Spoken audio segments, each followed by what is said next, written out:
Avant la prière, imbere nous voulons lire y'amasengesho dans Matthieu chapitre 5 turagomba gusoma muri Matayo plusieurs 5 imirongo myinshi qui s'ajuste au ihuye texte du cantique n'indirimbo duhejeje kuririmba. chapitre 5 Matayo igice cya 5 à partir du premier verset. guhera ku murongo wa mbere.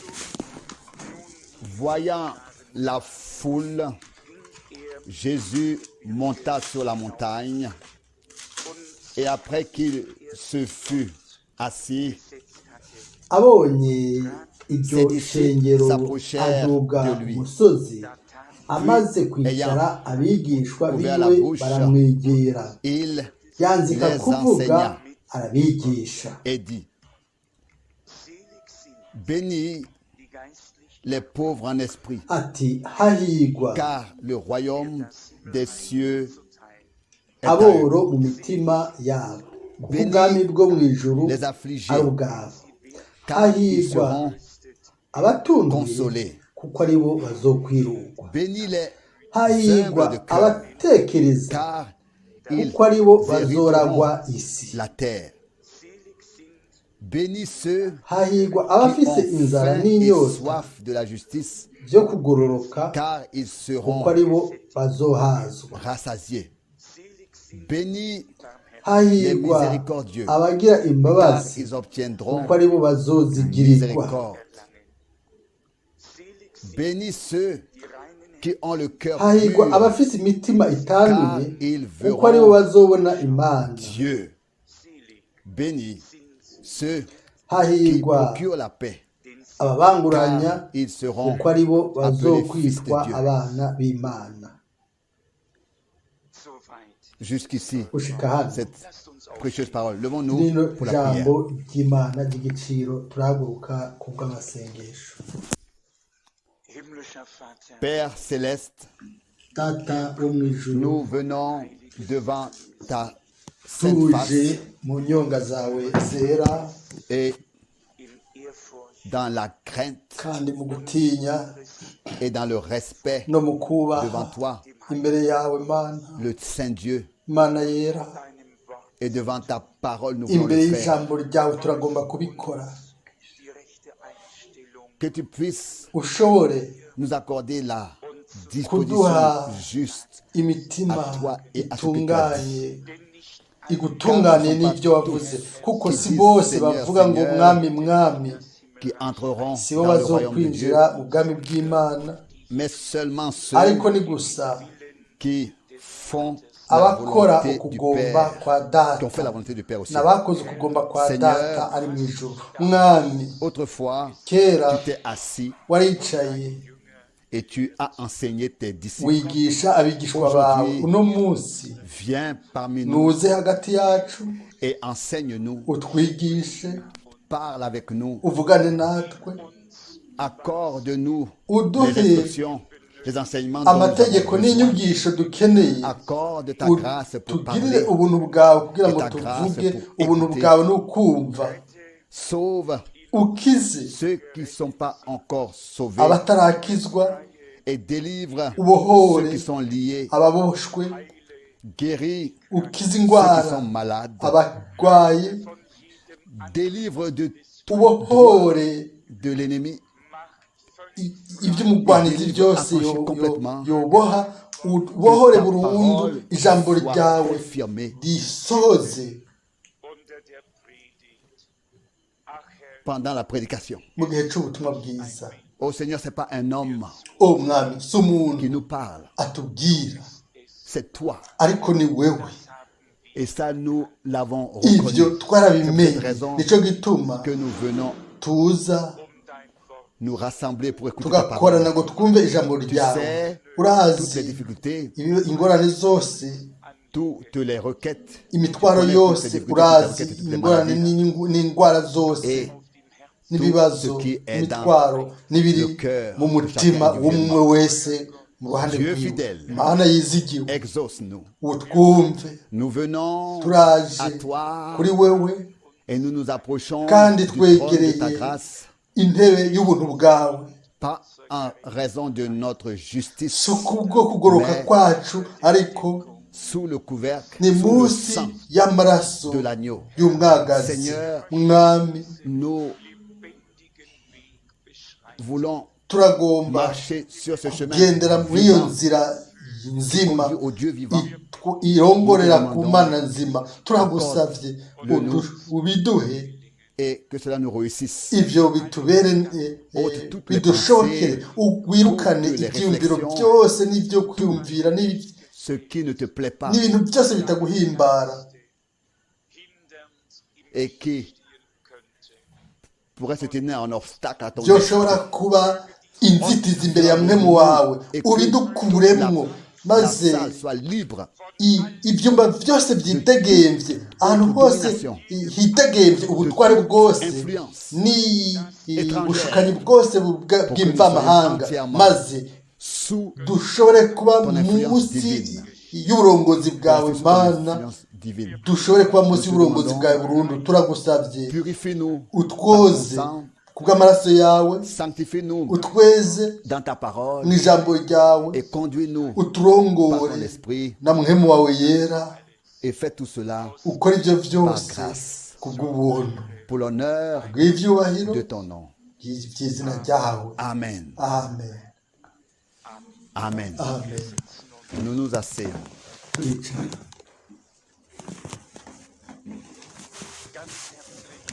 Très fraternellement, je voudrais saluer tous, c'est à tous, la bienvenue dans le nom du Seigneur. La raison de notre rencontre est connue, c'est pour nous approfondir dans la parole de Dieu. Sonder les Écritures et nous laisser enseigner, corriger et reprendre par Dieu. Au-delà de ça, aussi être préparé pour le jour glorieux, bwo kugaruka kwiza bien-aimé k'umukundwa wacu umwami kandi umukiza, hamwe n'ubushizi bw'amanga azoza vuba. Et je voudrais de manière particulière mu buryo budasanzwe à tous ceux qui sont là aujourd'hui pour la première fois, je voudrais très fraternellement leur souhaiter la bienvenue. Nous espérons que ce ne sera pas la dernière fois. Un homme qui une fois est saisi par la grâce de Dieu et des vérités divines de la parole est pénétré par la vérité divine de la parole. Cela ne le laisse plus. Ce que nous faisons peut être temporaire, est fait pour l'éternité. Dieu ne fait rien à moitié, il fait quelque chose qui est toujours entier, qui est toujours complet.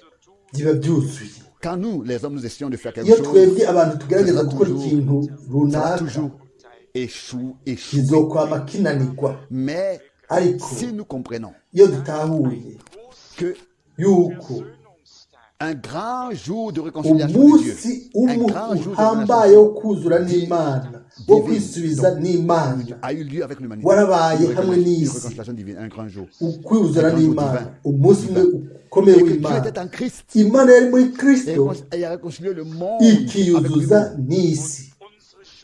et a pris et n'a pas imputé nos fautes. Amakosa yacu ntiyaduharuyeko mbere déchiré, effacer l'acte qui nous condamnait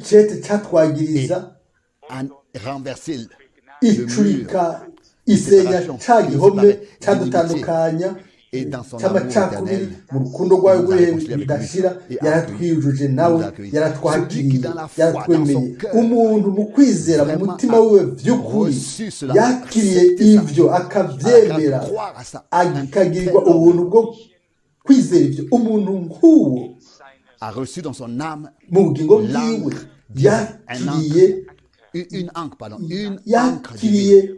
Et comme c'est écrit dans Hébreu, igishimitse c'Imana nk'uko biri mu Baheburayo, et cette encre pénètre au-delà du voile. ngo ico Et le kintu voile gishimika dans le temple, kiragenda c'est déchiré. hakurya y'uruhuzu. Alors uruhuzu rwaratabutse que Jésus-Christ mu fut gihe crucifié Yesu Kristo wabambwe et a dit, yavuze c'est accompli. ati birarangiye. Une encre de l'âme sûre et solide. ikintu Hébreux kigumye 6, verset 19. Et par umutima cela, il a été montré gishikamye que gikomeye kandi le byerekanwe chemin yuko au trône de la inzira grâce de Dieu ishika ku ntebe par le y'ubuntu sang bw'Imana ku bw'amaraso est inauguré pour yatangujwe quiconque croirait. kubw'uwo ari we wese A été azokwizera. inauguré et libre pour iraciye kubw'uwo ari we wese si yizera. l'ennemi nimba umugwanizi sur le chemin ku nzira veut nous jeter des obstacles pour que nous agomba puissions trébucher, kudutera ibitsitaza ngo tunyerere, iminsi yose twame twubaka twibuka ivyo yuko umwansi umugwanizi et même si ce yatsinzwe n'est pas mbere naho encore entièrement manifesté, bitaragaragara burundu, cela ivyo sera manifesté bizogaragara quand l'heure de Dieu. igihe isaha y'Imana ku bw'ivyo izoshika. Pour moi, ku bwanje à chaque fois, igihe cose c'est un privilège n'amahirwe d'être ici. adasanzwe kuba hano, Et je nomme cela, ivyo ndavyita donc, au milieu de l'Europe, hagati y'Uburaya, au centre de l'Europe, au centre hagati d'un y'Uburaya pays mu qui est gihugu béni de Dieu. cahizagiwe n'Imana.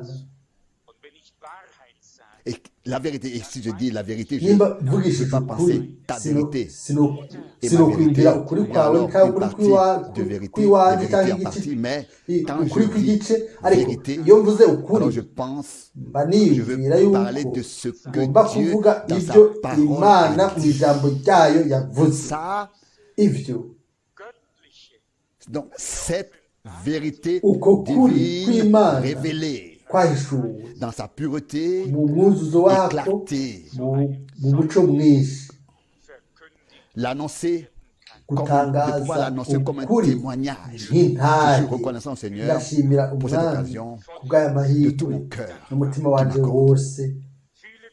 Beaucoup de salutations. intasho J'ai nyinshi à remettre beaucoup de salutations de ngomba beaucoup. gutanga intasho nyinshi za benshi mu et du Buhindi, Pakistan. muri Pakistan.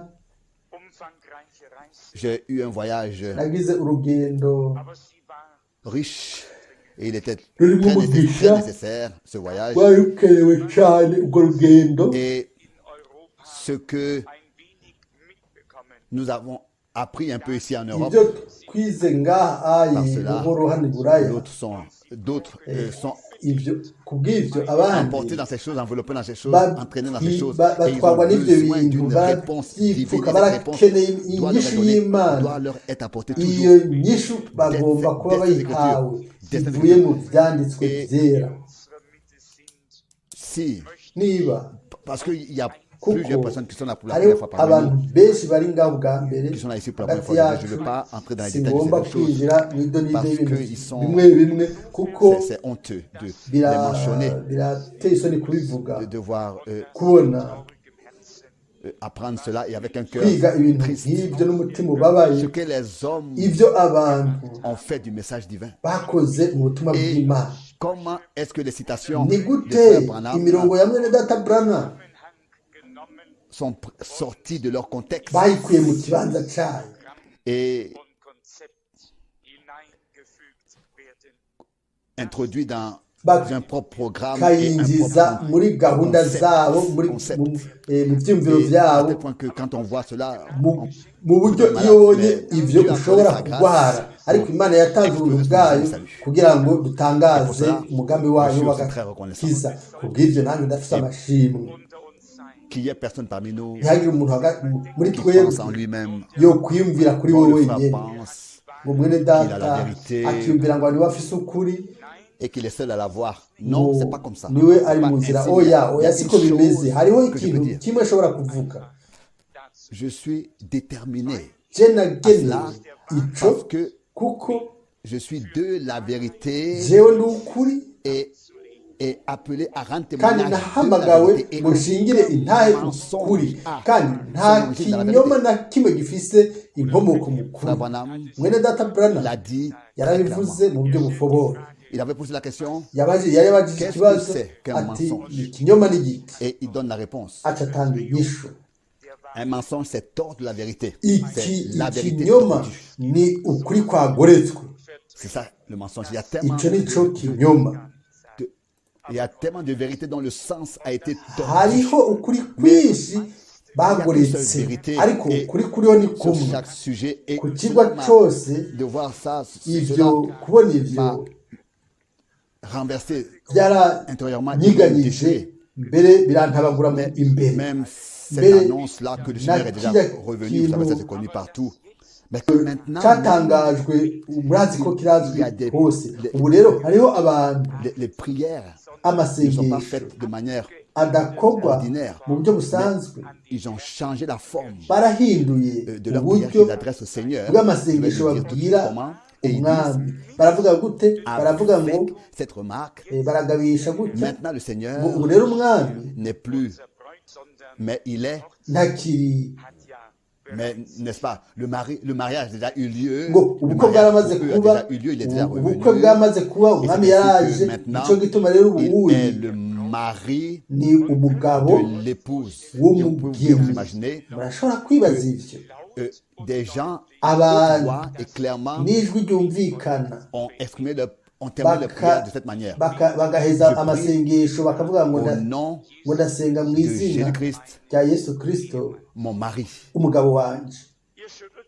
Vous tournez la tête. Vous Muratungagije umutwe. Mais moi, je l'ai fait aussi. Oya na je niko nabikoze, na je nabikoze uko nyene. Je sinacungagije umutwe gusa, J'ai remué toute la chair devant laquelle je me tenais. nacungagije naho navugira ubutumwa hose, Et la main aussi. Et la Bible aussi. n'igicaniro na Bibiliya n'umutwe byose narabicungagije. Ibintu byose byameze nk'ibyanyiganyize aho nari ndi hose. C'est incompréhensible.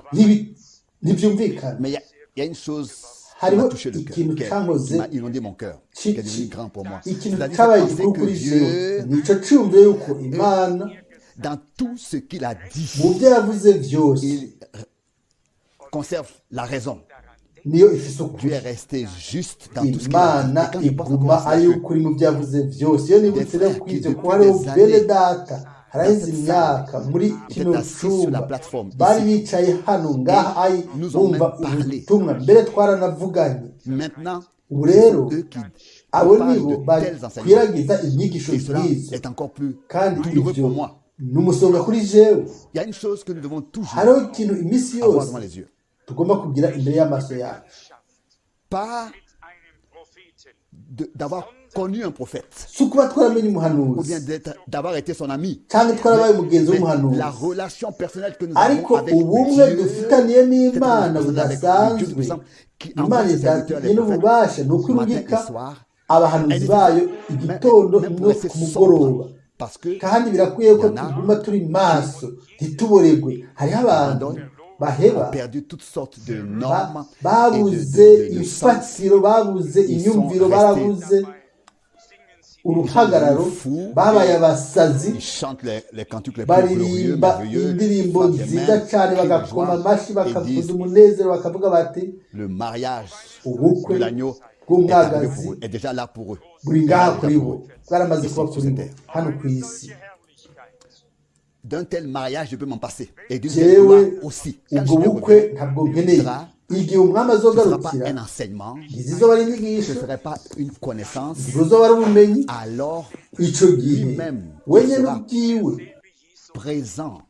tugaragara, Il est écrit, le handitswe ngo même Jésus, comme uwo il a dit Yesu autrefois, nyene nk'uko byari biri kera, monté corporellement uwaduze au ciel mu mubiri devant vous, akaduzwa visiblement, mu ijuru reviendra de la mumubona, même uko manière yagiye telle nyene que vous niko l'avez vu azogaruka corporellement, mumubona, visiblement monté au ciel. mumubona aduga mu Actes ijuru. 1, verset 11. Byakozwe n'intumwa rimwe Ce sont des gens- cumi na rimwe. ce sont des Ariko gens hariho abantu rero, qui ne abantu connaissent pas les Écritures. batazi ibyanditswe, batazi ijambo ry'Imana. Umuntu Au sud de l'Allemagne peut dire wo mu Budage le nawe agashobora kuvuga ngo prophète a dit, umuhanuzi yavuze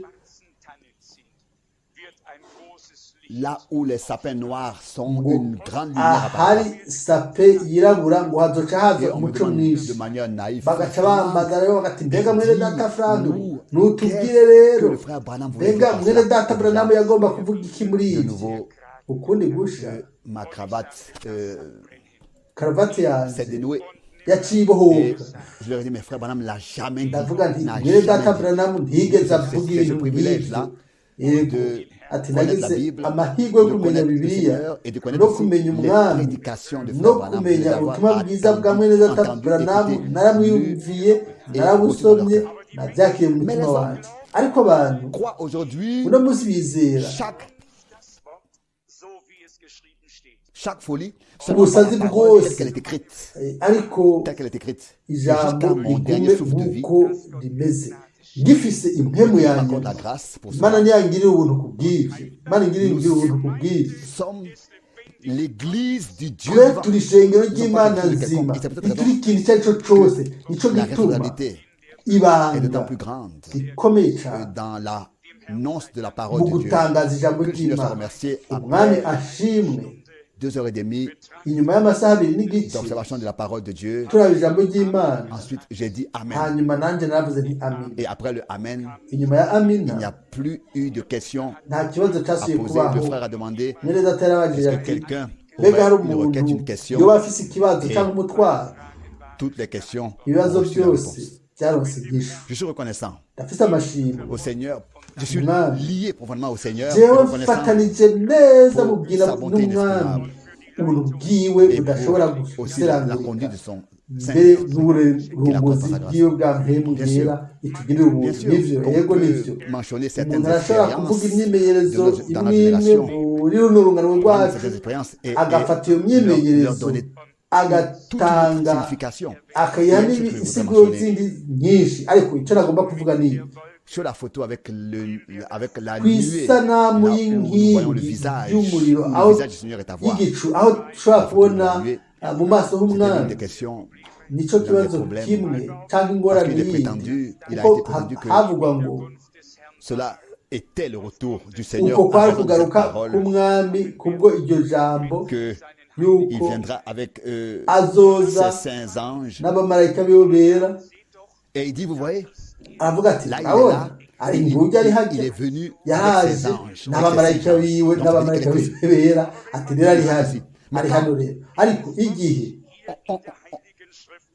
on relit cette usubiye parole dans les gusoma Saintes Écritures, on remarque à la ibyo première byanditswe lecture ushobora ugisoma bwa mbere qu'il yuko pas du tout question atari des bitasobanura événements en yuko relation avec son retour. ari ibintu bivuga Rien n'est kugaruka accompli kwiwe en relation avec les événements de son retour. Ici iyo dans Matthieu 25, agaruka verset nta na 31, kimwe lisons ça. kibaho reka dusome muri matayo wa mbere Lorsque, matayo mirongo Matthieu 25, ibiri verset 31, na lorsque gatanu le mirongo Fils itatu de na l'homme rimwe viendra dans sa gloire, avec tous les anges, pas seulement sept, mais ariko tous umwana les anges, avec w'umuntu aho azozira les anges. afise Il ubwiza s'agira bwiwe sur ari les kumwe trois- alors, n'abamarayika ça, c'est biwe ça. atari abamarayika ndwi gusa oya toutes n'abamarayika les biwe nations bose seront rassemblées niho azovyagira devant ku lui. ntebe yiwe y'ubwiza amahanga yose azokoranirizwa mu nyonga ziwe ni hehe ni ryari mbega ibi byasohoye Cela est devenu bakundwa grand dans mon cœur. iya byabaye J'ai ihambaye remarqué mu mutima wanjye naciye mbona yuko Dans la nuée, mu nkingi y'igicu dans l'apparition du Seigneur, igihe umwami avant yagaragara l'ouverture imbere des sept y'uko ibimatanijwe indwi La yugururwa tête du Seigneur umutwe w'umwami est à voir, umuntu arawubona est visible. Et uragaragara uraboneka c'est justement depuis hier et aujourd'hui. ariko ni neza J'ai cyane dû guhera penser ejo n'uno munsi à ça. naciye niyumvira kuri ibyo Christ kristo est la tête, est ni le umutwe chef de l'Église. niwe mutwe w'ishengero Nous le voyons là-bas tumubona hajya dans la nuée surnaturelle. mu Nous nkingi le y'igicu voyons idasanzwe en tant que la turamubona tête. nk'umutwe amen Mais où sont les membres none ingingo ziri hehe qui se soumettent à la tête, au chef, zica bugufi zikiyegurira umutwe umukuru et qui se sont laissés insérer dans son corps zikaba en umubiri tant que wiwe membre. Ce que Dieu fait nk'ingingo iby'imana ikora doit toujours iminsi yose avoir une signification. bigomba kugira Et isobanuro elle a aussi une signification. kandi Mais bifise nous, isobanuro ariko twebwe en tant qu'enfants de Dieu, nk'abana b'imana nous devons dutegerezwa kwemera introduire tukinjizwa dans ce plan de mu Dieu, mugambi w'Imana, dans ce dessein de Dieu. muri iyo Si Christ, gahunda y'Imana. Nimba Notre Kristo Seigneur, umwami wayo, avant l'ouverture des imbere sceaux, y'uko ibimatanijwe indwi apparaît byugururwa, dans cette nuit de cette yagaragaye manière muri ijya surnaturelle. nkingi y'igicu mu buryo Et a parlé à frère Branham. budasanzwe, akavugana Et que na là, mwene data Branham.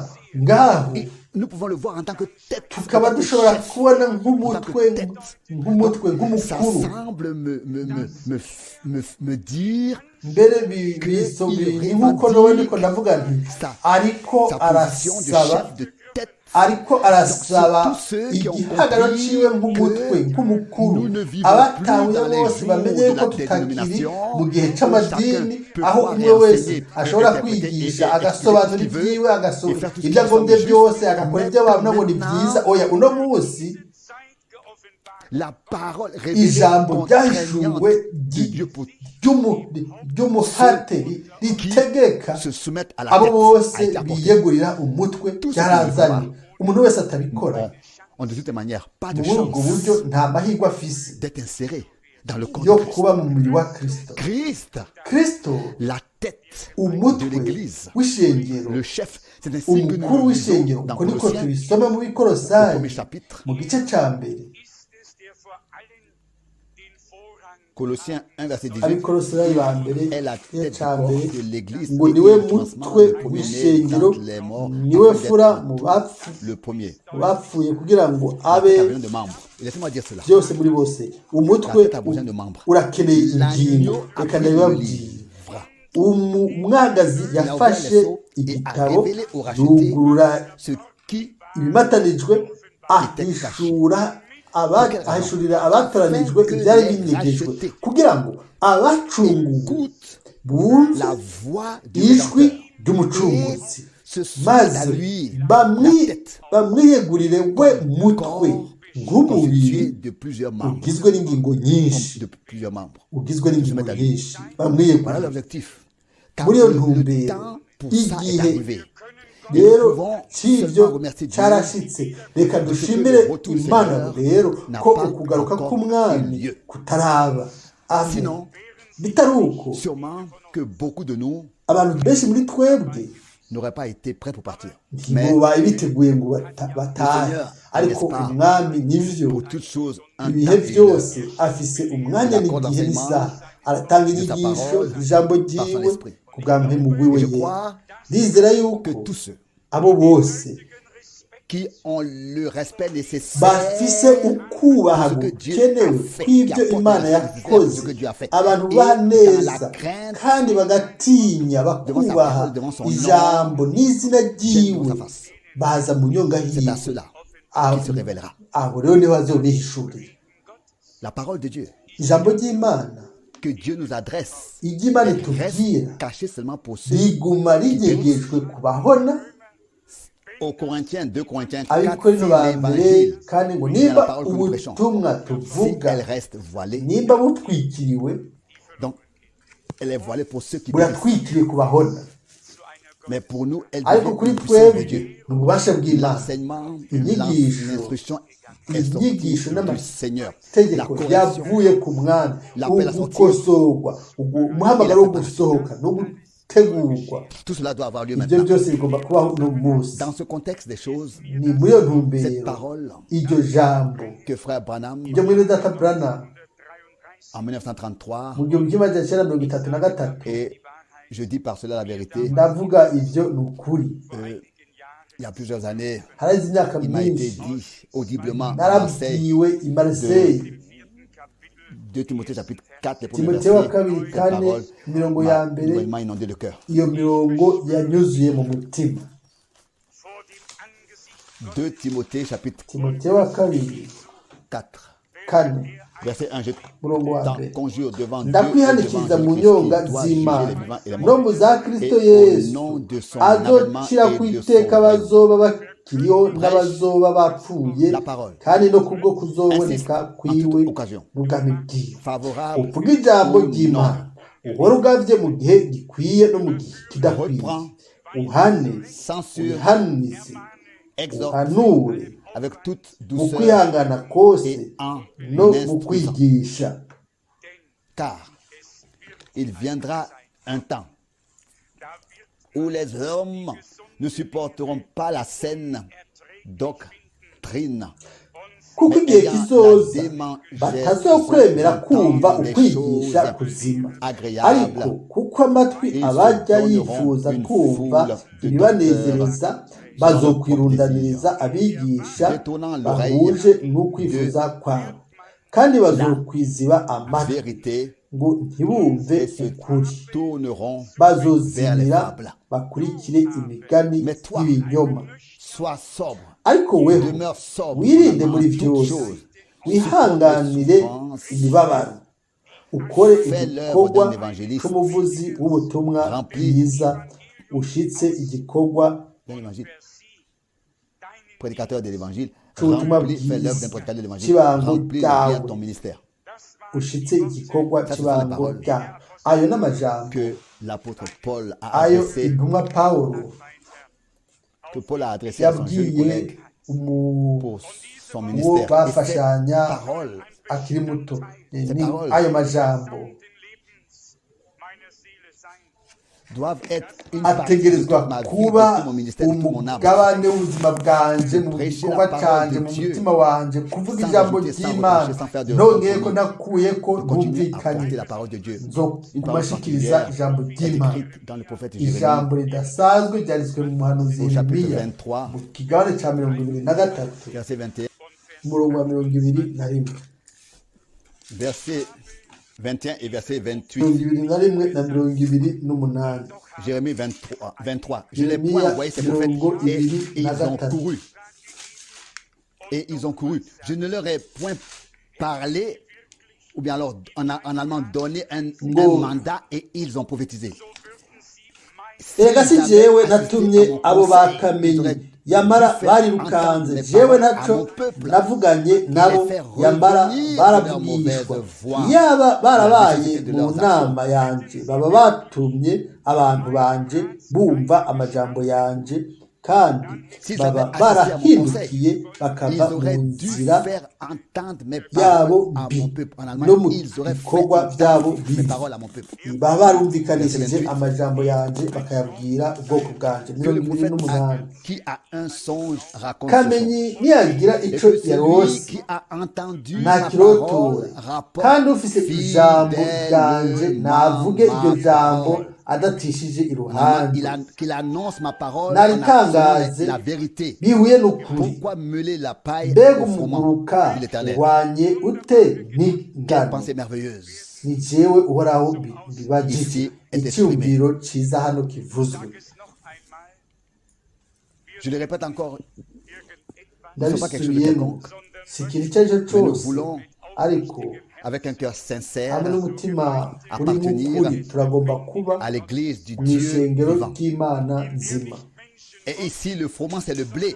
Nous voulons appartenir à l'église ingano.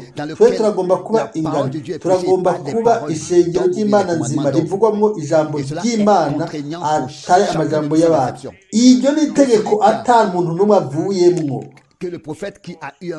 Nimba hari umuntu yarose, navuge ibyo yarose. Ibi ndabivuze imbere y'umwami. Mu mihari yose yamwe mu guhereye muri kino kijana, abantu bamba barota gushika n'uno munsi barayerekwa,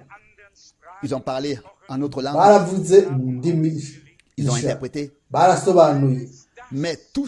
Ariko ibyo byose bitegerezwa gusuzumwa, kuko twebwe nk'abantu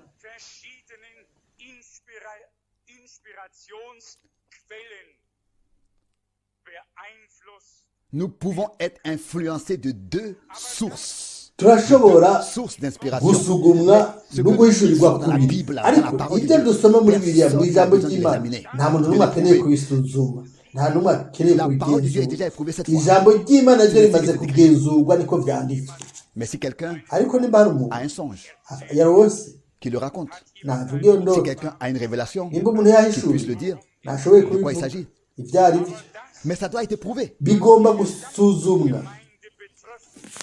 Et tout ce qui concerne ibintu byose byerekeye l'Église ishengero ne ishengero vient pas ry'imana de mensonge nzima ou bien de ntibiva mu mensonge, nzozi mais zawe doit n'ibyo narose venir de la bigomba partie kuza bivuye mu l'histoire mu du gice salut. c'ubuhanuzi Et bw'umugambi w'agakiza kandi icyo gice c'ubuhanuzi rêver, si ibyo mais si elle indoto est oya ici biri ngaha très clairement mu et buryo bufoboye réellement kandi écrit biranditswe ici dans la neza Bible. hano muri bibiliya Si par des conduites personnelles de arimba ari l'un uburongozi ou bien de bw'umuntu l'autre, uyu cyangwa uriya par le Seigneur, quelqu'un reçoit une instruction, umuntu akaronka alors cela est inyigisho bien et ayihawe juste. n'umwami ibyo ni byiza Et nous biragororotse ariko twokwifuje yuko Voir plus, kubona avoir plus des choses ibintu surnaturelles de Dieu. byinshi Et bidasanzwe comme by'imana Paul nk'uko autrefois pawulo a écrit kera aux Corinthiens, yandikiye abikorino nous ati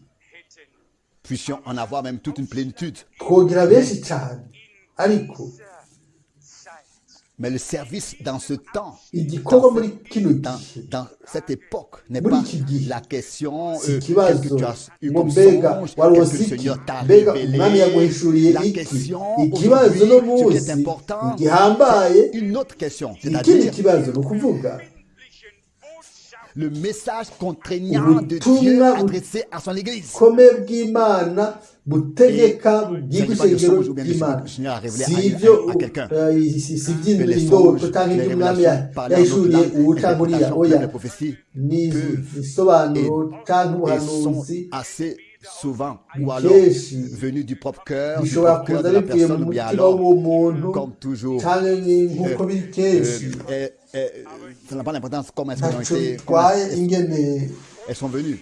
byoba Mais ici, dans byaje la ariko parole de Dieu, hano mu nous avons ijambo affaire à la ry'imana parole infaillible de Dieu. ni ijambo ry'imana ridatsindwa ntacyo dukeneye cyo kuriserangura D'éprouver, de tester. ntacyo dukeneye cyo kurigenzura Il y a eu certaines années où je n'avais pas habayeho compris imyaka imwe ntatahuye neza que yuko ici, Hano. il ne s'agit pas de la continuité. Nous ne sommes pas la continuité d'un mouvement pentecôtiste. turi mu burongozi bukurikirana n'abapantekotiste oya imana yakoze intango nshasha Pour nous faire sortir kugira ngo des idusohore credos idukure muri za nemera Babel qu'on aurait idukure encore gardé i avec nous, babuloni pour nous faire babuloni sortir iri muri de twebwe toutes isohore ces choses, pour nous ikuri ibyo ramener bintu à la byose clarté absolue de sa itugarukane parole mu muco et pour que w'ijambo nous en soyons ryayo pénétrés. dushobore kunyegeterwa naryo Combien de fois moi-même, ni kangahe ubwanje après les prédications puissantes inyuma y'ubutumwa qui vraiment bw'inkomezi by'ukuri étaient une parole de Dieu bwari ijambo envoyée du ciel, ry'imana j'ai rivuye mu attendu ijuru que narindiriye encore maze quelqu'un mbona yuko ndarinda apporte yuko ari une uwundi prophétie. muntu yozana Et- uvugishwa j'étais pas le seul. kandi ntiyari umwe Il y en avait plusieurs Hari attendaient benshi après une prédication. bari que barindiriye quelqu'un inyuma y'ubutumwa bwiza ko hari umuntu et avugishwa toute l'assemblée attendait ikoraniro ryose que à la rikarindira yuko fin ku mpera la parole du Seigneur vienne. ijambo ry'imana ry'umwami riza maze rero La parole du Seigneur ijambo n'était pas à la ry'umwami fin. La ntiryari parole du ku mpera Seigneur ijambo ry'umwami était pendant la ryari ririho mu gihe prédication cy'ubutumwa bwiza et à la fin. amen maze ku mpera Et malheureusement, ikibabaje Assez souvent. kenshi les pensées des ibyiyumviro cœurs, by'imitima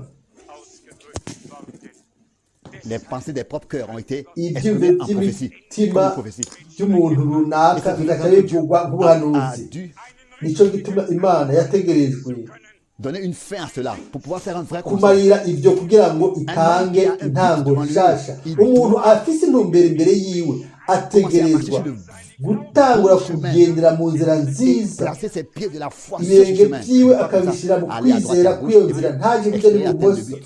maze niko ashobora gushikira Et intumbero comme ça, marcher gutyo rero comme un serpent, comme ça, tordre. kugenda À droite et à gauche, nk'inzoka et iburyo puis n'ibumoso espérer atteindre le but. Non. maze ukiyumvira kuzoshika ku ntumbero oya imana nishimwe ntihabwe icyubahiro inyuma y'iyo myaka yose aho Je ne dufite veux pas les amashimwe avoir sigomba kubona yuko Même les expériences nubura les plus oya amères et désagréables n'imyimenyerezo qui auraient pu mibi y'umururazi même yashobora gutwara coûter la vie ubuzima à quelque chose. umuntu nayo yafashije Si par ikintu cela nous en avons nimba ku tiré bw'ibyo la leçon, twakuyemo les leçons icigwa divines c'imana pour pouvoir ensuite kugira ngo mu épargner le nyuma peuple de ces dushobore choses gukingira en ubwoko apportant ces leçons bw'imana qu'on a ibintu apprises j'ai jamais appris iyo tuvuga ibintu qu'un homme, sinari bwigere niga yuko par umuntu la parole de Dieu, aurait kuko été ijambo confus, ry'imana bien alors, yocanganirwa échoué. cyangwa yonanirwa ou bien aurait succombé. cyangre J'ai yopfa expérimenté la chose différente. À chaque fois, la parole nabonye m'a aidé. ibintu bitandukanye igihe cyose noronka ijambo ry'imana ryarankosora Et dans ryarankankamira ce que le Seigneur me disait, dans ce ibyo que umwami le Seigneur disait, ibyo umwami yavuga même mbere dans sa correction qu'il m'a no mu adressée, gukosora yampaye j'ai ressenti numvise yuko son amour. harimo Son amour. urukundo Quand le Seigneur rwiwe ne nous igihe condamne pas. umwami kuko umwami ntaducira ku iteka aradukosora Et gusa j'aimerais encore exprimer cette pensée. nagomba kuvuga kandi kino cyumviro Et que celui qui a entendu ma umuntu parole amaze kumva ijambo apporte ryanjye fidèlement, selon la vérité, ma ngo parole. navuge ijambo ryanjye mu kuri atari Qu'il annonce ma gusa parole ngo ntavuge ijambo mais qu'il ryanjye apporte oya naritangaze selon la vérité. Fidèlement, donc, mu en kuri allemand, selon la vérité. ntarigoreke Et à arivuge cela nk'uko riri s'ajuste aho rero biraroranye toute parole yuko qu'on a amajambo vraiment reçue de yose Dieu twakiriye duhawe est n'imana toujours en iminsi accord yose avec toutes yama les aroranye vérités de la n'ukuri parole de kw'ijambo Dieu. ry'imana Doit être laissé en accord avec toutes les vérités tugomba de la parole de Dieu kuhuza pour que ce soit n'amajambo un y'imana témoignage kugira ngo ibe complet, intahe sans yuzuye contradiction quelque part. itagongana ahantu Et si runaka nimba pensons au retour du Seigneur, kwiyumvira ku kugaruka alors nous k'umwami n'avons aho pas rero seulement à exprimer des pensées là-dessus, ntitugomba kuvuga gusa mais ibyiyumviro la kuri parole de Dieu. ariko Nous ijambo avons à lire la ry'imana parole de Dieu tugomba gusoma concernant cet ijambo événement. ry'imana Il y a bijanye ce n'icyo merveilleux kintu verset dans 1 hariho Thessaloniciens, umurongo mwiza muri tesalonika ba verset mbere 16, umurongo wa 1 cumi na Thessaloniciens gatandatu 4, tesalonika ba mbere verset 16, kane umurongo wa car cumi na le gatandatu Seigneur lui-même, kuko umwami wenyine ubwiwe pas un message, atari ubutumwa pas un cri de réveil, atari akamo pas une révélation, ko pas une colonne de kamuka feu, si inkingi y'umuriro si pas un uguhishurirwa ange, si umumarayika ariko le Seigneur umwami lui-même wenyine ubwiwe a son cri de réveil descendra mukamu du ciel et kiwe les morts en Christ ressusciteront premièrement. azomanuka maze abapfuye muri kristo bazozuka Qui parle du retour du Seigneur umuntu entendu dans avuga la nuée et ukugaragara dans différentes sortes de k'umwami mu formes nkingi veut exposer y'ibicu le retour du Seigneur comme ça, n'ibindi dans bintu une nuée, akavuga ngo etc. umwami yaragarutse Je vais vous le dire. nagomba Il a un kubabwira esprit antichrist. afise mpemu wa antikristo Je ne le dis pas comme ça à haute voix, sinabivuze gutya ngo vuga pas un cyane arrêt de cœur. kugira ngo ntimuhagarike umutima wanyu ntuhagarare Quiconque ne confesse pas umuntu que le wese Seigneur atatura yuko umwami yesu kirisito revient de la même aza manière neza telle qu'il neza est monté nk'uko corporellement, yaduze mu visiblement ijuru au abantu ciel. bamubona akagenda mu Cet ijuru homme uwo mugabo a un esprit antichrist afise et est sous un mpemu esprit wa antichrist. antikristo Vous pouvez ari vous-même munsi lire y'ubushobozi dans la parole de bwa antikristo mwese Il y a deux versets murashobora bibliques. kwisomera Le mu premier se ijambo réfère ry'imana hari au retour du imirongo Seigneur, ibiri autrefois, uwa mbere à la venue du Seigneur uvuga autrefois, kugaruka et le deuxième, à son k'umwami retour kera maintenant. hanyuma uwundi Dans les ukavuga Épîtres, ukugaruka vous pouvez k'umwami lire ubu clairement mu cela. cyete cyo kwa yohana wa mbere Chapitre 4, igice cya kane à partir du verset 1. guhera ku murongo wa mbere Bien-aimés, bakundwa n'ajoutez pas foi à tout esprit. 1 Jean, chapitre 4, verset 1. abo Mais nkunda éprouvez les ntimwemere esprits, impwemu zose pour savoir ariko s'ils sont de mugerageze impwemu ko car zavuye ku plusieurs faux mana prophètes kuko abigira sont venus abavugishwa dans le monde. n'imana benshi badutse mu isi pour savoir s'ils sont de Dieu, car plusieurs faux prophètes sont venus dans le monde. abigira abavugishwa n'imana benshi badutse mu isi Reconnaissez à ceci l'esprit de Dieu, iki aba ari cyo qui se réclame, qui se kibamenyesha déclare, mpemu w'imana Pu- impwemu yose publiquement yatura pour yesu venu kirisito en chair, ko yaje afise umubiri est de Dieu. iba yavuye ku mana Et tout Amen. esprit kandi impwemu qui ne yose se déclare itatura yesu ainsi publiquement, icyo ntiba yavuye Jésus ku n'est pas de mana Dieu. amen ça c'est le passé, ari muri kahise ça c'est clair. ibi Ça concerne la biratogo première venue. bivuga Mais ukuza lisez kwa ce qui est mbere écrit dans 2 Jean, ku mwami nimusome ibyanditswe muri verset yohana 7. ku murongo w'indwi Car plusieurs faux docteurs sont entrés dans le monde, kuko ne déclarant pas publiquement Jésus-Christ benshi venant en chair, apparaissant en badutse chair, mu isi venant en chair, en allemand. batatura yesu yaje ari Tel, n'umubiri c'est le séducteur et l'antichrist. oyi ni Pas est venu en chair, mais venant en Christ. chair, apparaissant en chair. yaje mu mubiri C'est très facile de faire de celui Biroroshe. qui est à Rome kuvuga nk'umuntu ari Roma ngo ni C'est tellement antikristo facile. ibyo biroroshe Il suffit de répéter ce que d'autres ont déjà dit. ni ukusubiramo ibyo abandi bavuze Dieu nous a accordé la ariko possibilité imana yaduhaye de pouvoir examiner ubushobozi tout, éprouver n'amahirwe yo gusuzuma byose no J'ai toujours kugerageza cherché byose l'erreur en moi-même. amakosa ntamwe ndayarondera muri jewe ariko bene Quand la data bose relation n'était iyo pas là ubumwe butaba et la buriho communion, no gufatanya parce que justement il n'y avait pas d'accord dans kubera la parole de Dieu, tutahuza mu ijambo ry'imana j'ai cherché l'erreur naciye chez ndondera moi. amakosa iwanje Mais aujourd'hui je sais ariko uno munsi où ndazi l'erreur est.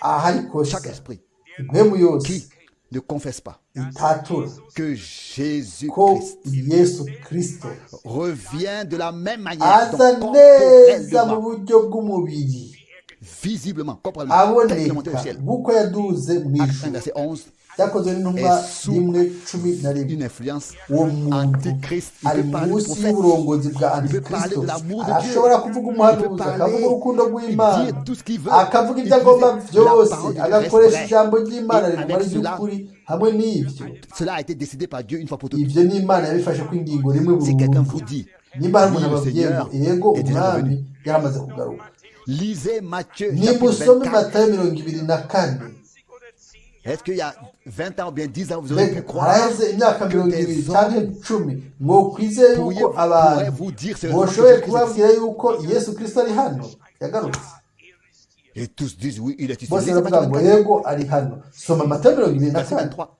Et umurongo wa ici, vous 23 savez ce que la parole de Dieu dit? murazi icyo ijambo ry'imana Oh, comme je suis rivuga reconnaissant. oh ese ingene Comme fiza je suis reconnaissant amashimwe pour cette parole. ingene shimira imana kubwo iryo jambo 1 Jean chapitre 3 verset 2.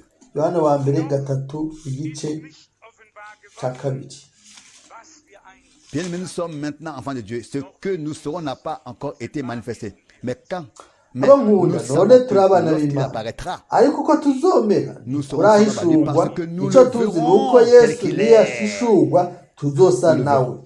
kuko tuzomuraba uko ari Ça, aleluya c'est la amen sainte parole de iri ni Dieu. ijambo ryera Et c'est ry'imana ainsi kandi que cela uko sera niko bizomera lors du retour igihe umwami de notre Seigneur. yesu kirisito Si les frères wacu disent azogaruka niba bene data Que bavuga la bati, résurrection a déjà eu lieu. haramaze kuba ukuzuka Alors je me pose la question, où est-ce qu'elle a eu lieu? cyanibaza ikibazo Et mbega alors il est bwabiriye enseigné hacahigishwa ngo sépulcres, c'était les dénominations. ngo baca bigisha ngo Et que imva yari maintenant, amadini nous sommes ubu rero sortis de ces twaramaze sépulcres. gusohoka tuva muri izo mva sishobora sinobabwira ibintu bavuga byose Quelqu'un qui a un chapeau, son chapeau va se lever sans l'aide de sa main. umuntu Quand yoba afise on entend n'inkofero yomuva ko atanayikuye les kubibwira fabrications d'enseignements iyo qui twumva sont ibyo bakora enseignées partout, inyigisho bahimba bakigisha on pourrait, hose comme le Seigneur autrefois, prendre twokora prendre un nk'umwami fouet, kera un fouet, yatoye et inkoni renverser tout. asanzaza Et encore byose donner des coups sur le dos, aca kubita de ces mu gens mugongo abo et bantu dire, vous avez fait de arababwira l'amour du ati Seigneur inzu y'umwami une maison de voleurs. mwayigize isenga y'abambuzi Oh mes bien-aimés, wowe bakundwa comment ese est-ce que nous ingene devrions twategerezwa pas estimer la parole de Dieu et aimer la parole de Dieu twategereza avec gukunda tout ijambo le respect, ry'imana l'accepter, la n'ukubaha recevoir. kose tukaryakira contexte. tukaryakira Nous ne sommes pas tombés nk'ukuri dans l'erreur. kugira ngo ntitugwe mu makosa Beaucoup se sont sentis forts, benshi biyumviye ko Et on pensait- abanyenkomezi baribwira ngo être maîtres dans les Écritures. ngo ni Et voilà. abigisha mu byanditswe ariko Parce raba qu'ils kubera n'étaient pas affermis dans la parole, batari bashikamye mu ijambo ils sont devenus le sacrifice de toutes ces erreurs. babaye ibimbazi Et by'ayo ici aussi, makosa la parole de Dieu, yose ça se confirme hano en ces ijambo choses. ry'imana Pourquoi? Parce qu'ils n'ont pas rirerekana cru la ibyo vérité bintu byose et ils n'ont pas eu kubera l'amour batagize pour la urukundo vérité. rw'ukuri Ils ntibizeye n'ont pas eu l'amour ukuri en eux pour la vérité. muri bo Alors ntibagize Dieu a urukundo dû leur rw'ukuri apporter imana yaciye de puissants égarements. ibazanira Si aujourd'hui, en ububasha raison de mon dernier bwo voyage, kuzimira nimba mu Avec un rugendo cœur rwanje humble, rwa nyuma avec un cœur n'umutima wanje douloureux, avec un cœur uri mu qui a de la mubabaro douleur, wo guca bugufi je dis ntushobora d'avoir kuvuga pris contact avec ces gens-là navuganye n'abo bantu qui, je regrette d'avoir pris contact avec ces birambabaza gens kuba qui étaient naravuganye enthousiasmés de narabonanye ce que Dieu n'abo a fait dans le bantu ministère de Frère Branham, etc., banezererwa ibyo prophètes, imana et yakoreye qui en ont parlé, hamwe na mwene en ont data parlé. Branham Je ne le dis pas pour un bakanabivuga certain motif, pour sinabivuze vouloir quelque chose kubwo à quelqu'un, non. intumbero Mais runaka ngo ngirire Parce que ishavu j'ai umuntu vu n'uburyo oya ni uko rero niboneye combien de milliers de personnes ingene abantu ibihumbi viennent sous cette influence baza munsi y'ubwo burongozi où ce n'est pas leur place de venir. Et j'ai ahantu toujours pensé atari durant toutes ikibanza ces cyabo années, iyo un myaka frère yose est un nagumye frère. nibaza hariho mwene data ami est un mwene ami, data ni mwene data un umugenzi prédicateur, n'umugenzi un umuvugabutumwa n'umuvugabutumwa Et on pensait maze twiyumvira tuti tous ont leur place dans le royaume de Dieu. bose bafite ikibanza mu bwami bw'Imana Dans le déroulement des années, j'ai fait suivre des milliers d'adresses mw'iyo de myaka tout le domaine nakurikiye anglais du monde inzira entier. J'ai nyinshi dirigé cyane plein d'adresses. maze Je les ai fait suivre là-bas. nagiye à Jacksonville. nkurikira amadresi Aujourd'hui, menshi de là-bas, ariko uno munsi hariya de bose partout peuvent diriger tous et faire ntibashobora kurongora byose bakora ibyo bigombeye muri dans iyo cette pensée. Et pour ntumbero cette raison, icyo cyiyumviro rero cela je regrette cyaciye beaucoup d'avoir fait ça. birambabaza kuba narakoze ibintu nk'ibyo Je n'ai pas à 100% et exactement et pris jewe assez pris au sérieux ce qui a ijana été dit ku ijana autrefois. sinafashe nk'ama Ce qui ibyavuzwe m'a été dit kera autrefois. ibyo Je nabwiwe t'enverrai de kera ville à- dans ngo ville, nzogutuma ma parole. mu Je gisagara mu kindi uvuga ijambo pensais que- ryanjye nari nibaza nti Travailler avec ces amis-là, ils étaient kuvugana nabo amis de frère Branham, ils bagenzi étaient bari frères Branham. abagenzi Est-ce que bamwe c'est na bien data ça? Branham mbega Bien, frère. mami Donc, yambariye du Seigneur. oya C'est pas quelque chose de facile. si ibintu On doit byoroshye faire seulement ce qu'il nous a dit, rien d'autre. tugomba gukora ibyo umwami yavuze nta kindi tutarengeje On doit soi-même se rendre hageze se rendre n'igihe compte devant la face aho de Dieu et ushobora constater. kuba mu nyongahi Là, tu as pensé y'umwami humainement.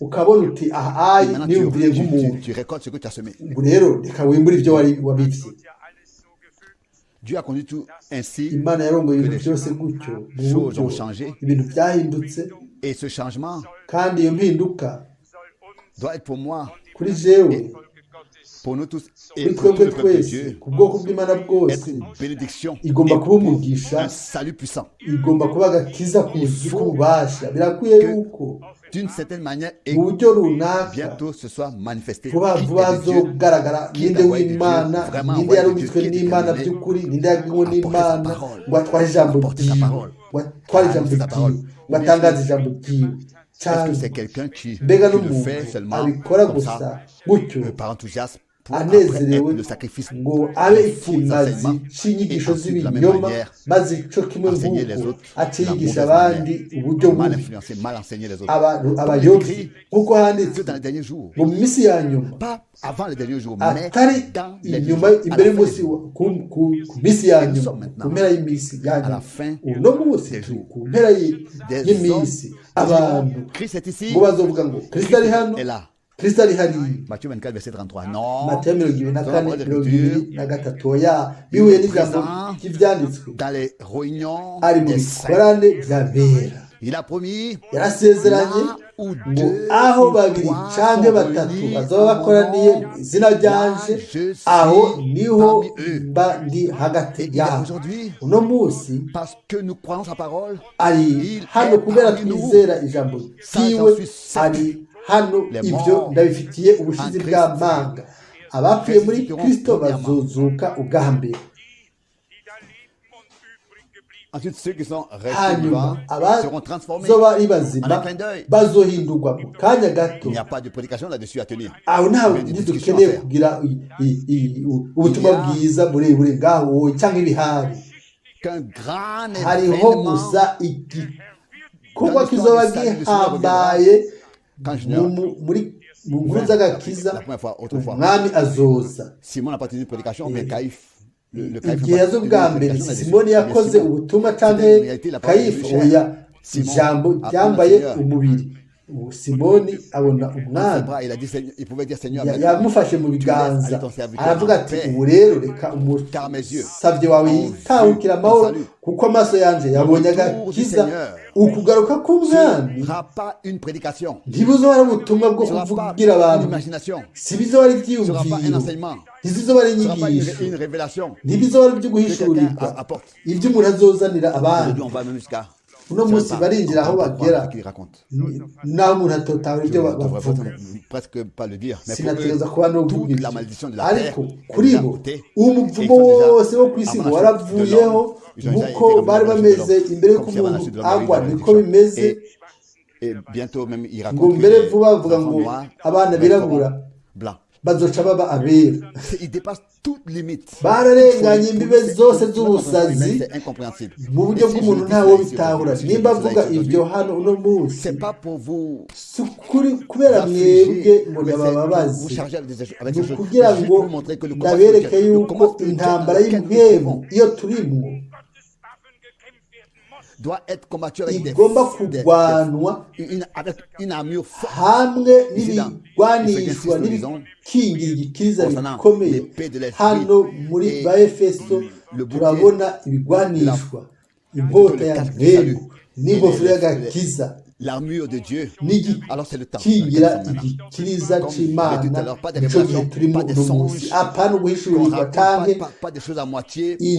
indoto uvuga Que nous ibice avions durant toutes ces années. ibyo twagize muri iyo myaka yose yese. La Oya, révélation uguhishurirwa parfaite de la parole de wuzuye Dieu kw'ijambo dans l'église ry'Imana du mu Dieu ishengero vivant. ry'Imana nzima. Que des hommes Ariko abantu puissent se bashobore confier à cela. kwiyegurira Compter ivyo, sur ça et pas Bah, compter sur cela et pas bizigire des, ivyo, des, ntibabe gusa abantu des auditeurs mais des bumviriza receveurs. ariko bakire. Cela m'attriste parfois parce Ivyo que la birambabaza grande partie kenshi kuko mu nous gice traitons kinini une prédication comme un dufata exposé. ubutumwa bwiza nk'uko n'ibintu Comme umuntu si yavuze, on aurait affaire à quelqu'un qui viendrait ici kuko avec ari umuntu yoza akaba afise ibintu amajambo menshi n'amajambo meza y'imvamahanga nk'umwigisha w'arikara. Oya, ubutumwa bwiza si iby'umuntu avuga, ni ijambo ry'Imana ritubwirwa, ni Imana ivugana natwe, kandi iryo jambo ry'Imana ntirigomba tomber dans le sable, kugwa mu mucanga nk'ijambo.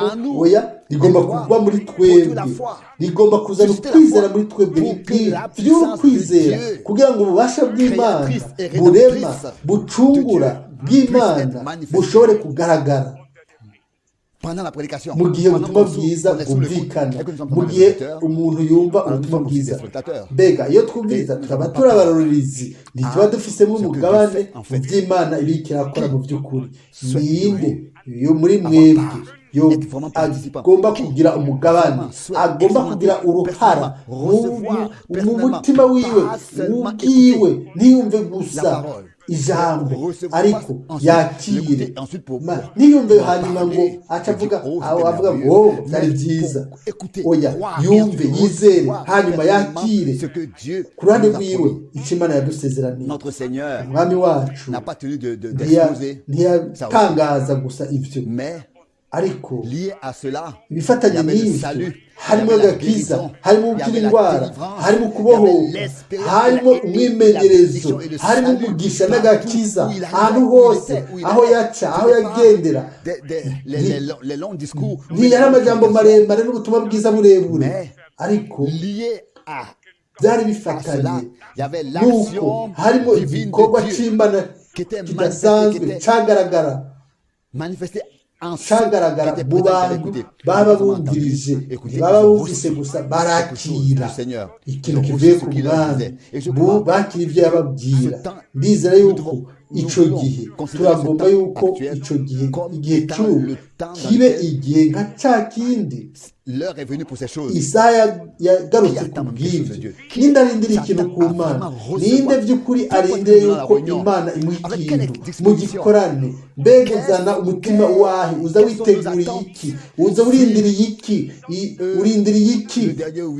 Nimba muri weekend ya nyuma y'ukwezi tuba turi hano iziriki twakoranye ngo twumve ijambo ry'Imana, mbega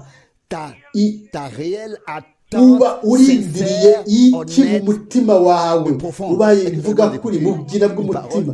Mbega ndababwire ubutumwa bwiza, some ibyanditswe byera, hanyuma mvuge ko, hanyuma twumve inkuru z'urugendo cyangwa amabwirizwa cyangwa kunegura. Imana mu buntu bwayo ishobore kuba kumwe natwe mu buryo mu mutima wacu twavuga tuti, Mwami mwizigirwa, Mwami turaje kumva ijambo ryawe kugira ngo tugugiremo umwimenyerezo umwe wese ku ruhande rwiwe kugira ngo twakire mu kiganza cyawe ibyo dukeneye iminsi yose. murazi hariho amajambo hakaba n'ibikorwa n'ibintu bifatika. hamwe n'ibyo ibitabo byinshi byo kwandikwa cyangwa byaranditswe, ukavuga gutsinanishirizwa, kwizera, ukandika, ukavuga ibibazo. mbega mu by'ukuri twabigizemo umugabane, twabigizemo umwimenyerezo, gutsindanishirizwa. mbega ijambo muri twebwe ryabaye igifatika cy'Imana. uko niko ushobora kubandanya hamwe n'ikigo cyose cya Bibiliya n'icyo Imana yasezeranye, tukabandanya tukabaza ibibazo nka bya bindi. hano reka twibaze ikibazo twebwe ubwacu. mbega twarumvise gusa ibyo bintu cyangwa twararindiriye ikintu kigomba gushika vuba? cyane mu byiyumviro byacu iyo twumva ijambo ry'Imana, mbega mu byiyumviro byacu turarindira yuko umwami yoshobora kwihishura cyangwa yo kwishura umwe wese muri twebwe, cyangwa ngo umwami ntaragaragara mu buryo buboneka nk'uko twari twifuza kubibona. birashoboka, ariko ni ukwifuza yuko ejo muba mwarumvise intahe z'i Strasbourg muri Autriche. abantu bari hari bwa mbere ingene Imana rimwe na rimwe wo kwiyumvira ngo nta kintu kiriko kiraba.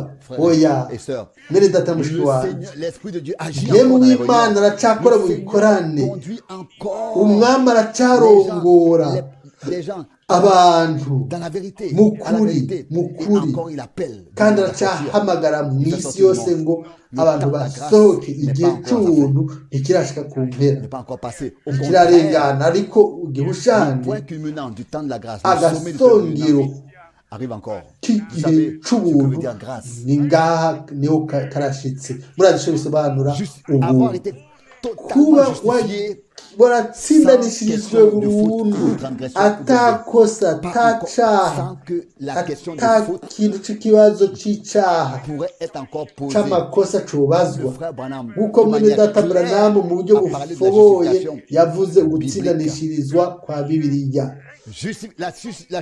gutsindanishirizwa kw'Imana mu buzima bwawe bisobanura yuko umucunguzi wawe, umukiza wawe yafashe, yikoreye amakosa yawe no gucibwa kw'iteka kwawe igihano cyose byo gushikiye yarabyiremetse. wewe ku bwa Kristo waciye uba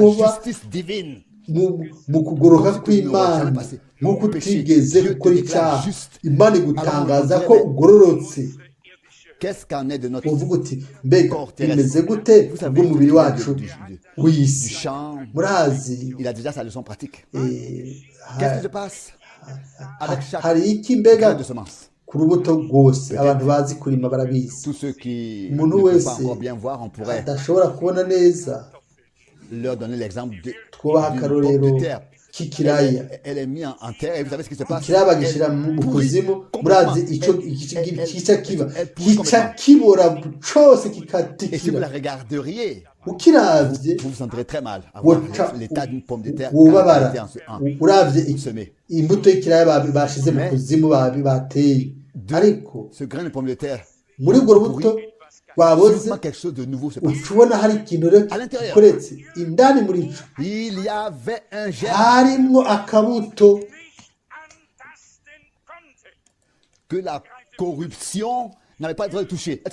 ukubona ntigwagomba gukora kuri ako kabuto. mbega muratahura yuko mu buzima bwawe no mu buzima bwanje, mu bugingo bwawe hari urubuto rw'Imana n'a pas été livré à la corruption, ukutahawe ukubora n'amahonero, ariko rwagenewe kwakira kugaragariza ubuzima bw'Imana bushasha ku bw'ubuntu bw'Imana. yego muri wewe, yego. ukavuga uti mbega kuri jewe ibyo ni biki? jewe ni ibintu by'igiciro. Pawulo avuga iki mu Bikorinto ba mbere 15? ngo tubigwa habibwa umubiri usuzuguwe un corps mortel umubiri upfa niwo uhambwa infirme mais il ressuscite umugaye ariko hazuka umubiri w'ubwiza wuzuye inkomezi haleluya kugira ngo ubwire inkomezi yego nimba dupfane na Kristo kugira ngo dushobore kubana nawe nimba mu mubiri wanje umunsi umwe atakintu na kimwe coba gisigaye comme avec un tel grain de pomme de terre. Nk'uko rwa rubuto rw'ikiraya jewe byo ntibimbabaza imana ifise icyagezwe cyayo ubuzima n'urupfu no kuzuka umwaka wose imana mu byaremwe byose yamitubwira ubutumwa bwiza ibipfa ibintu binyika mu kuzimu bikinyegeza bikihamba agatasi gashasha ukazibona biragarutse bikaba biri ngaha bakunda byanditswe byera bivuga ngo urupfu rusubiza abapfuye ikiyaga kigarukana abapfuye byose bigarukana abapfuye hariho urupfu rwa mbere hakaba no kuzuka kwa mbere no kuzuka kwa kabiri ntiturabe ku by'umubiri by'isi ibyo byagenewe gutwara icy'imana igihe cyose icyo kizanywe hanyuma nk'uko icy'umubiri cy'isi gitwaye ikintu cy'imana kuko Pawulo yandikira Abikorinto dutwaye ubwo butunzi mu nzabya z'ibumba ariko natwe umunsi umwe bizodutwara nk'uko twavuze ngo habibwa umunyantege nke akazuka ari umunyankomezi habibwa upfa akazuka ari udapfa umubiri uzokwambara ukudapfa tuzohindurwa tube mu ishusho y'umwana w'imana ijambo ry'imana ryose ni ry'ukuri kandi rizosohora neza neza nk'uko umwami Yesu yaje mu mubiri w'inyama agapfa ku mubiri umubiri we ntiwashobora kubona ukubora kuko umuhanuzi Dawidi yari yabivuze mu muhemu ngo sizokwemera yuko uwera wanje abona ukubora ubwo niko umunsi wa gatatu yazutse ava mu bapfuye bakundwa ibyo bibe ubushizi bw'amanga bw'Imana kuri wewe uwo mubiri iki kintu c'ikibiribiri nawe coba kigwaye kinyantege nke kimugaye turabibona twebwe turiko turasaza turabibona neza ariko turazi kandi yuko isaha y'Imana igira ishike maze bose twese tuzosubizwa dans la fraîcheur de notre jeunesse. Kuba abayabaga atakintu c'amakanda de cette enveloppe qui vieillit et qui se corrompt kibiribiri gisaza kibora oya byose bizoba biri nk'uko umwami asa tuzoba turi imiyabaga dufise amagara meza dufise umunezero hariya mu ijuru nanje ubwanje zoba ndi mu bantu banezerewe cyane amen ko natsinze byose nkanesha byose nkarangiza intambara ndibaza kuri mwene data Branham igihe yavuga ati umunsi umwe pour la dernière fois, j'aurais ouvert ma Bible. Umunsi wa nyuma nzokugurura Bibiliya yanje. Alors, j'irai à toi. Aho rero nzocanza kuri wewe mu bwiza bwawe. Amen. Et maze tu nous serviras à cette grande table. Et tu suiras. Uzodukorera kuri ya meza nini cyane. Uzoduhanagura amosozi ku maso. Cette vie terrestre. Ubuzima bwo ku isi est passagère. temporaire, mais nous portons en nous ariko muri twebwe dutwaye ikintu cy'Imana kandi ikintu cy'Imana gihoraho icyo gituma est englouti par le terrestre. kidashobora kumigwa n'icisi kuko icisi ni ikigihe gito ahubwo igihushanyo icisi cy'igihe gito nicyo kizomigwa n'icimana gihoraho. Reka tuvuge mu ncamake ibyo twumvise uno munsi. Turi hafi cyane yo kugaruka k'umwami Yesu Kristo. Turagomba kwitega yuko umugwanizi dans le marché religieux ku isoko y'amadini igomba kuzana ubwijiji kugira ngo ntihagire umuntu n'umwe yotora inzira kiretse gusa uwo Imana yigarurako. hariho abantu nk'abo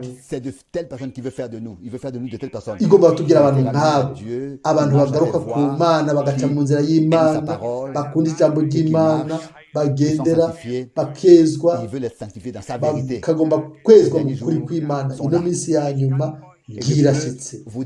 mbega ndashobora kubabwira ibintu bizogenda byunyuka kuko Bibiliya ivuga mu buryo butomoye. ngo uko igihe kizorengana niko ibintu bizokunyuka. abantu barahendwa bakaja kure y'Imana, nabo bagahenda abandi bagashika abandi. Ibyo umugwanizi yakoze kera kuri Eva yamubwiye ururimi rwiwe oya, yakoresheje amajambo yari yavuye mu kanwa k'umwami, aca arayagoreka, aca yahereza Eva. habaye muri ayo majambo harimo ubumara n'urupfu no gutandukana n'Imana. umwasi w'ubugingo bwacu iminsi yose ntaza n'amajambo yiwe n'ururimi rwiwe, iminsi yose azokwama afata iby'Imana yavuze, ariko akabikura mu kibanza, akabigoreka, akabisobanura mu buryo bwiwe. birahambaye rero ko iminsi yose twoja mu byanditswe tukagereranya ijambo ryose tukarigereranya n'ijambo ry'Imana, maze tukaguma turoranye n'ijambo ry'Imana tudasohoka. aho niho honyine tuzoshobora kumenya umugambi wose w'Imana w'agakiza, niho tuzoshobora gutandukanya impemu umuntu imukoresha. twasomye birahambaye cyane ngo duserangure kandi duserangure n'impemu. turaba abantu baratwenga ukavuga uti sino mutsitaza, reka numva ibyo umuntu ariko aravuga, maze bikaba byarengeranye kumva. oya, ngaha hariho umurongo wo gutandukana. kimwe ni ikibanza cy'Imana, ikindi ni cya Antikristo. ikintu cyose kidahuye n'ijambo ry'Imana, kitari mu kibanza cy'ijambo ry'Imana, ni ikigwanya Kristo, ni Antikristo. ikintu cyose kirwanya Kristo ni Antikristo. kurwanya no kuvuga ni kurwanya. birahambaye rero neza, kubera muri iki gihe cy'ubushukanyi bwo hejuru cyane, birakwiye yuko twirinda. tugomba kwirinda, tube maso, dusome ijambo ry'Imana mu masengesho. uko ndi gusha twame tuvuga tuti Mwami nundongore na muhemu wawe, nshobore guhuza n'ijambo ryawe, kuko ijuru n'isi bizokugwaho, ariko ijambo ry'Imana ni iry'ibihe bidashira. jewe sintangara uno munsi kubera ko umwami wacu muri Matayo 23 yavuze ngo aho umuhanuzi ngo ninde muhanuzi mutishe, umuntu yarungitswe n'Imana mutahamye cyane mutateye amabuye, uhereye kuri Abeli gushika ku maraso ya Zakariya, mbere yiciwe ku gicaniro cy'ibimazi. umugwanizi tué la parole et il a tué yagomba ceux qui la kwica portaient. ijambo Mais la yishe parole abaritwaye restée ariko malgré tout. twagumanye ijambo nuko biri uko izina ry'umwami ishimwe n'igihe mwene data Branham yitahukira imuhira la claire et la vraie parole de Dieu urupfunguruzo n'ijambo ry'Imana ry'ukuri éclaircie par le Saint-Esprit rimurikwa na mpemu yera nous a été apporté qui met les choses à jour twararigumanye niryo rizana ibintu mu bwami bw'Imana rikaba rimurika avec tous les autres prophètes niko bimeze kandi ku bahanuzi bose Yesaya ont n'abandi été tués. barishwe Mais le prophète Ésaïe, ariko avec umuhanuzi ses 66 Yesaya chapitres, il vit encore aujourd'hui. n'imigabane Alléluia. 66 uno munsi aracyari muzima haleluya ntihashimwe Imana kuko ni ukuri kw'Imana kuzima Mais la colère de l'ennemi ariko uburakari ne s'est pas bw'umugwanizi jeté contre les sacrificateurs, ntibwitera ku baherezi canke abanditsi comment on se comporte, n'est-ce pas? abanyabwenge b'ibyanditswe oya murazi ingene byaba bimeze De la parole de Dieu. umugwanizi yama arakarira abatwaye ijambo ry'Imana J'observe, je considère cela. iyo donc je me ndavye réjouis ivyo de mon cœur. genda nezerwa n'umutima wanjye Même quand wose mbere je vois n'igihe la mbonye colère uburakari de tout l'enfer bw'ikuzimu et de yose l'ennemi, n'umugwanizi umutima wanje uranezerwa kuko ndamenya yuko il ne s'agit même pas de moi atari jewe qu'un homme nk'umuntu sans valeur et ataca malfrant, maze ewarete mais il frani s'agit ariko de ce que la parole de Dieu, nico ijambo ry'Imana d'une manière, mu buryo d'une manière quelconque, soit détruite et tuée. n'umugwanizi arondera ijambo ry'Imana ariko ibyo umugwanizi ntazo kwigera abishobora iminsi yose azokwama atsindwa hariho abantu benshi révélée abo ijambo ry'Imana est rimaze devenue une kuba révélation de igifatika Dieu. mbere no guhishurwa kw'Imana Et muri un frère Franck pourrait aujourd'hui déjà repartir à la maison. mwene data Frank uno munsi nawe Alors, malgré kugira tout, imuhira il nubwo aurait biri été- ibyo il aurait assez fait en sorte yoba que la yakoze ku semence, buryo imbuto que la parole de Dieu, en tant que ijambo semence, ry'Imana restera nk'imbuto dans le cœur de ceux qui ont été déterminés. ryoguma mu batoranirijwe kubona ubwiza Et qui ont bw'Imana reçu cette parole. abakiryo jambo Nous tous qui sommes ici aujourd'hui, twebwe twese turi hano uno et munsi tous ceux n'abo qui bose aiment le Seigneur bakunda umwami et qui invoquent son nom, bakambaza izina avec un ryiwe cœur sincère, n'umutima w'imvuga kuri aspirent à être auprès de lui dans la gloire. twifuze kuba kumwe mu bwiza Recevoir cette semence corruptible de la parole de Dieu ntibakire dans leur iyo cœur. mbuto Alors, itabora le y'ijambo ry'Imana mu mitima corps, il yabo peut le tuer, umubiri rero urashobora kwicwa ariko Car ubugingo ntibuzopfa dans l'âme kuko mu bugingo que la semence incorruptible de la parole de niho Dieu, qui ne peut se urubuto corrompre, rw'ijambo ry'Imana qui ne peut ritabora pourrir, est dans ton âme, ridashobora dans mon âme. riri mu Voyons bugingo cela bwawe dans no ton mu bugingo cœur. bwanje Et vous tubyizeye n'umutima wacu wose muzobona yuko ubuzima bwacu sera béni nouvellement. buzohezagirwa cyane Et notre confiance à Dieu. ukwizigira Imana kwacu kuzokura Et nous allons mépriser, tuzosuzugura ou bien alors un peu mieux résister aux choses ahubwo terrestres qui tuzotsinda nous attaquent et qui viennent contre nous. ibintu by'isi biza kuturwanya kugeza aho tuzova mu Ça, c'est notre décision kwizera ferme. tukabona Et Dieu, kubona iyo niyo ngingo yacu ntabanduka we yarafashe c'est décidé pour nous. Il nous ingingo a ku choisis. bwacu Il nous a élus. yaradutoranije Avant même yaraduhisemo imbere y'uko isi n'ijuru bibaho yaraducaguye Avec, par amour, il nous a kubw'urukundo attirés à lui. yaratwikwegereye ko Et pour kandi faire de nous kugira ngo atugire qui ikintu célèbre la grâce de sa gloire. cushimagiza Pas ubuntu seulement des enfants de Dieu. bw'ubwiza bwiwe ntituri abana b'abantu gusa ariko ku bw'ubuntu bw'Imana turi abana Nous b'Imana sommes devenus des enfants de Dieu. Et, twabaye abana b'Imana